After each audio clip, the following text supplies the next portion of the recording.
మామయ్య గారు టీ.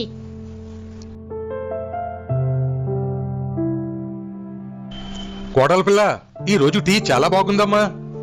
కుదురుగా నించని చేసినప్పుడు ఎప్పుడు టీ బాగా రాలేదు మామయ్య గారు. ఈ రోజు పరిగెట్టి చేసినప్పుడే బాగా వచ్చింది.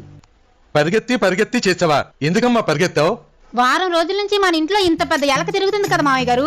అది ఈ రోజు నేను టీ పెడుతుంటే మన వంటగదిలో అటు ఇటు పరిగెడుతుంది. దాన్ని కొట్టడానికి నేను అటు ఇటు పరిగెట్టాను. అది పరిగెడుతూ మీరు తాగుతున్న టీలో పడిపోయింది మామయ్య గారు. బురదలో పడ్డ పందిలాగా ఆ టీలో పడి దొరిలింది గాని నా చేతికి మాత్రం చెక్కలేదు మామయ్య గారు. ఈ టీలో ఎలక పడిందా?